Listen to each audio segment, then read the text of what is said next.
Hey, this is Rob from JTRpodcast.com, and this is a Kickstarter unboxing of the Seventh Continent. The seventh, there it is, the Seventh Continent. Explore, survive, you are the hero.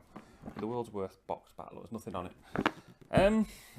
So what is it? It's 1 to 4 players, apparently plays in 1,000 minutes. So if you've got the spare time, you can have a quick game of that. So there it is, very nice looking box. I always think that logo either looks like two guys with tall heads stood back to back with their hands up, or it's Call of Duty. It always reminds me of Call of Duty for whatever reason, but there you go. So I've took the shrink wrap off. Let's take a look inside. This isn't coming off very easy. There we go. Yeah, back at Explorer, curse victim, yada yada yada. I will read that later. Probably in English, not in French. My French isn't that good. Rulebook. Now I've seen the PDF of this. I thought it was quite good. Yeah, it looks alright. The paper's nice. I like how big and chunky everything is. Look how it's nicely divided up with shaded backgrounds and stuff. Nice bit of setup. I like how they've done the where they've shown an icon. They've shown it bigger than the rest of the text rather than trying to make it the same size of the text so it stands out. That's great. This is looking like a good rulebook. Very nice and spaced out, very good. Loving it. Flick, flick, flick, flick. Ah, look at that, that's amazing. All the icons on the, well, assuming all the icons on the back. I don't know if you see that right at the top up here, it says listen to the game's original soundtrack. No. Then we have a punch board of stuff. Some characters and things. I have to be honest, I haven't really looked into how you play this game because it is 8 months late. So no, it's not. It's 10 months late because it was supposed to arrive October 2016. It is August 2017, so it's 10 months late. It was about £100, so consider that when you're looking at the value. But yeah, here's the characters I think that you play. I don't know what the tokens are for. There's some little torches. Let's take a look at these. That's quite chunky. Not the chunkiest, but fairly chunky. Some cheat sheets. Well, these are thick. These are very thick. I think those are. These are nice. Turn sequence, action resolution, all your actions. That's cool. I like those. These are thick. Why aren't they all this thick? Usually they're flimsy and papery, but yeah, I like those. Another punch board with some stuff. There's a discard pile there. I think this is a card holder. This that you put together so it holds the cards. So that's what a card holder does. Down to the main bit now. There's well, there's a couple of cards in there, and one or two. Some bases. What's this? Tiny little miniatures. They're itty bitty. Look at that, guys. Well, they are small. I suppose they have to be small if they're going to be fitting on these cards. I'm going to not give away any spoilers, by the way. I should have said that at the beginning, but I'll probably flash up a warning at the beginning so you would have seen it, hopefully, if I remember to put it there. So I'm looking for some kind of starter card. Oh, there's a magnifying glass. Look, you can zoom in. See these dice? Ah, now these dice, these are normal dice, but I did get this, which is just in a normal box, and this is the dice bag and bone dice. They're quite heavy. They're quite nice, actually. I did look at these earlier. It's the only thing I've opened. Yeah, they're okay. Two. Yeah. Gone off them now. So here's the little minis. Let's try and get them out. So there's one of them. He's pointing at something with a gun, saying, "Look over there, I can see my house." Alright, so I just need to look at these cards and find out if there's any sort of starter deck in them so that I can open them so that I can see what a card looks like without kind of spoiling the game. So you'll see a little twist phase now.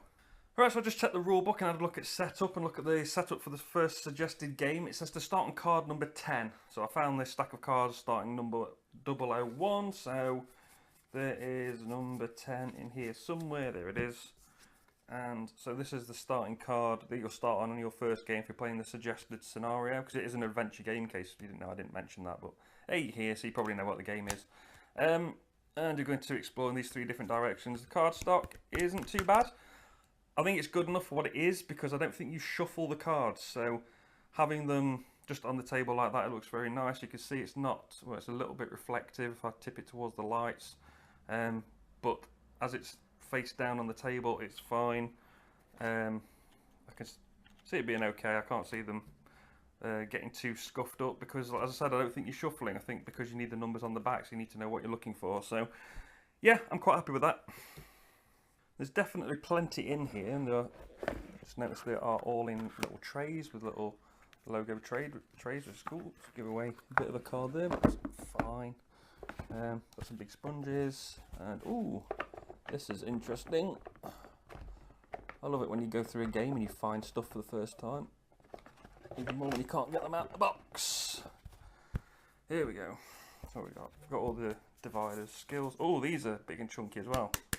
Awesome. Save, and then the numbers, because you can save the game, so I don't know how well it saves, but cool. Banish cards, the past, yada yada yada. Big chunky dividers that are numbered and labelled, and you know exactly what they're for. Upper Deck, if you're out there and you're thinking of making your next Marvel game, in fact, Marvel Buffy, check these out. Get those in it. That's cool. Alright, so that's the main box and the dice and the cool magnifying glass, which I think is really funky, because apparently there's some little details on these cards that you need to go fishing for, so you need a magnifying glass to look for them. So that's what that's for. I've now got some expansions, so I'll have a look at those. Start with the Path of Repentance. So let's see what's in here. It's probably just cards. So, yeah, just a stack of cards. I'm not going to show those. So this says you just shuffle them in with the rest of the cards, and a bit of setup to how to add these cards to the game. So that's pretty cool. So now here there's a pack of 3 that are all shrink wrapped together, and I think this Swamp of Madness was a Kickstarter exclusive, possibly. So let's check this one out first. It's probably just cards again. I don't think there's anything more in there. No, it's just cards. So there's 2 big stacks of cards and just the thing that tells you a bit of story about the expansion and then how to set it up. So which one do you want? This one? This one? This one? Let's go with this one. I'm assuming these are going to be the same, so I'm not going to go too much into the detail. You can see on the back there what they're all about. I think you can actually buy this one. This one doesn't have it. Oh, it does. The Forbidden Sanctuary. So it's exactly the same as the other one. So I'm just going to rush through the Icy Maze, because I would assume that this is going to be exactly the same. Oh, look at the puffin. Cool. Anyway.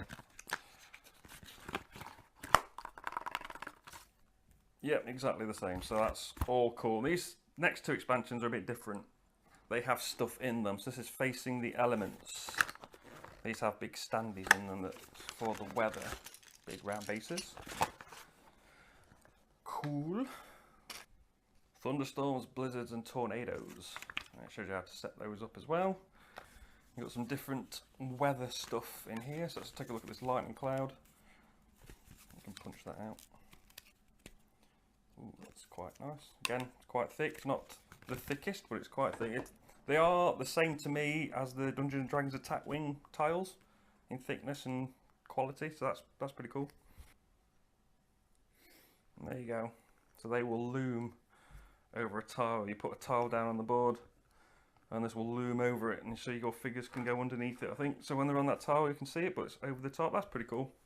I like that. That works quite well. It's hard to get the right angle. Ooh, tip it up. Nope, there goes the guy. But yeah, that's how those work. They're quite nice. And finally, Fear the Devourers, with monsters and stuff. This is a bit of a bigger... Ooh, check those out. More cards. Some minis. In this box comes 4 juvenile worms, and these are small, but as you can see they are small, but they are just about half the size of a human, so quite big in monstery fighty terms. You get 2 adults, and they're a bit bigger. They are almost the same size as a human. You can see these 2 fighting off. I know which one's going to die. It's going to be this guy, because it's going to be my character. Finally, 1 giant who's twice the size, but I'm assuming there's some of him underground there, so yeah, he's probably somebody you don't really want to face, but He's quite nice actually. It's very simple. There's not much to it, but it does look kind of evil. Yeah, that's alright. I quite like that. So there you go, that is Seventh Continent, 10 months late. It's quite expensive, but you do get a lot for your money. I mean, 5 expansions, some extra dice. I mean, they're not needed, but they're there, so that's cool. 1 billion cards.